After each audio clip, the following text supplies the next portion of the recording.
सगळ्यांना नडलेला आहे। बडगुजरांचा पराभव झालेला आहे। नाशिकमधून एक मोठी बातमी येते, दीपक बडगुजर यांचा पराभव झालेला आहे। भाजपचे उमेदवार दीपक बडगुजर पराभूत झालेले आहेत। अपक्ष उमेदवार मुकेश शहाणे विजयी झालेले आहेत। कालही ते नाट्य रंगलं होतं। मुकेश शहाणेंनी थेट बडगुजरांच्या ऑफिसमध्ये जाऊन पैसे वाटप करताना पकडलं होतं आणि त्याचा निर्णय आता लागलेला आहे। बंडखोर उमेदवार मुकेश शहाणे अपक्ष म्हणून उभे राहिले होते आणि ते विजयी झालेले आहेत। भाजपचा उमेदवार पडल्याचा आनंद सर्वात जास्त तिथल्या भाजपच्या स्थानिक लोकांना झाला असेल अशी आत्ताची याच्यावर जी कॉन्ट्रोवर्सी झाली होती ती लक्षात घेता मला वाटतं।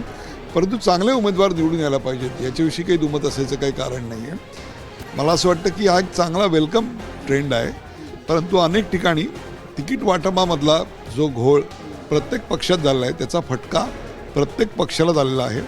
मुंबईमध्ये मला असं वाटतं एकनाथ शिंदे यांच्या नेतृत्वाखालच्या शिवसेनेला एक आणखीन 7 ते 8 जागा योग्य उमेदवार जर तिकडे असते तर कदाचित मिळाल्या असत्या असा आत्ताचा अंदाज आहे। परंतु जेव्हा मायन्यूट आकडेवारी आपल्या हातात येईल त्यावेळेला जास्त ऑथेंटिकली अधिकारवाणीनं यावर बोलता येईल।